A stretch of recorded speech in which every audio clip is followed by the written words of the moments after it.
ఈ ఇందిరమ్మ ఇళ్ల సర్వేకి సంబంధించి ప్రభుత్వం నుంచి ఏదైనా తాజా సమాచారం వచ్చిందంటే వెంటనే మన పవన్ టాక్స్ తెలుగు ఛానల్ ద్వారా మీకైతే ఆ సమాచారం తెలియజేస్తాను. ఎప్పటికప్పుడు ఈ సమాచారాన్ని చూసి తెలుసుకోవడం కోసం ఈ ఛానల్ని లైక్ చేసి సబ్స్క్రైబ్ చేసుకోండి. హాయ్ ఫ్రెండ్స్, ఇందిరమ్మ ఇల్లు రావాలి అంటే తప్పనిసరిగా ఇందిరమ్మ ఇళ్ల కమిటీ ఆమోదం అయితే ఉండాలండి.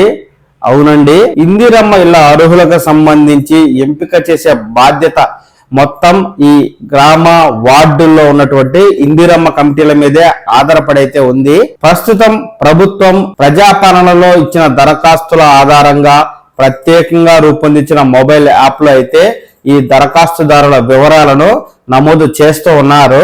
ఇక్కడ గ్రామాల్లో అయితే పంచాయతీ కార్యదర్శులు, అలాగే మున్సిపాలిటీలు, కార్పొరేషన్లలో అయితే ఇక్కడ వార్డు ఆఫీసర్లు పర్యవేక్షణలో అధికారులు ఈ సర్వే అయితే చేస్తూ లబ్ధిదారుల వివరాలను అందులో పొందుపరుస్తూ ఉన్నారు. సొంత స్థలం ఉండి ఇల్లు లేక అద్దె ఇళ్లలో ఉన్న వారి వివరాలు, అద్దె ఇంట్లో ఉంటూ సొంత స్థలం కూడా లేని వారి వివరాలు అన్ని ఈ మొబైల్ యాప్ లో అయితే పొందుపరుస్తూ ఉన్నారు. ఈ సర్వే కార్యక్రమం డిసెంబర్ 25 వరకు జరగనుంది.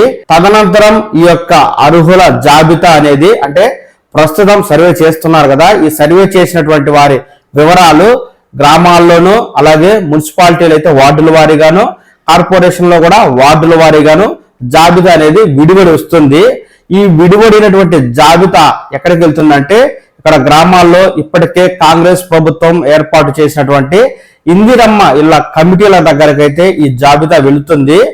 ఇలా వెళ్ళిన జాబితాను ఈ కమిటీలోని సభ్యులు చూసి వీరికి అర్హత ఉంది అని వారు భావించినట్లయితే వారిని మాత్రమే మొదటి విడతలో అర్హులుగా చేసి ఈ మేరకు జాబితా నుంచి వేరు చేసి లబ్ధిదారుల యొక్క వివరాలను వేరు చేయడం అనేది జరుగుతుంది.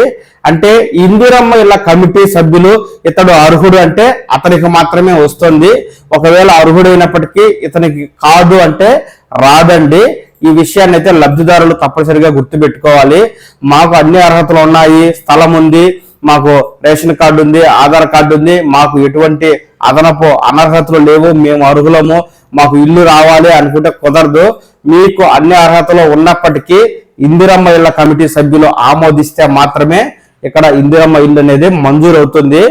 మొదటి విడతగా ఒక్కొక్క నియోజకవర్గానికి 3500 ఇల్లు మాత్రమే ఇస్తూ ఉన్న నేపథ్యంలో గ్రామాల్లో వీటి సంఖ్య అయితే చాలా తక్కువగానే ఉంటుంది. మొదటి విడతలో ఇందిరమ్మ ఇళ్ల కమిటీ వారైతే తమ సానుభూతి పరులకో లేకపోతే తమకు నచ్చిన వారికో ఇచ్చుకున్నట్లయితే ఇతరులకు వచ్చే అవకాశం లేదు. ఎందుకంటే ఇక్కడ ఇందిరమ్మ ఇళ్ల కమిటీని ఏర్పాటు చేసింది కాంగ్రెస్ ప్రభుత్వం.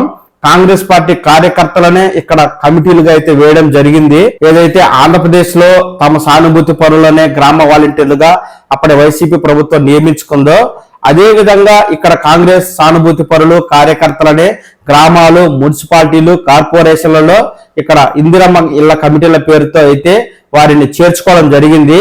ప్రస్తుతం జరుగుతున్న సర్వే వివరాలన్నీ తుది విడతలో వారి వద్దకైతే చేరుకుంటాయి.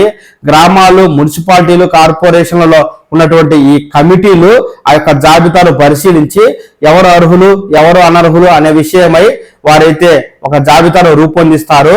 ఆ జాబితాలో పేరు వచ్చిన వారికి మాత్రమే ఇందిరమ్మ ఇల్లు అయితే వస్తాయండి.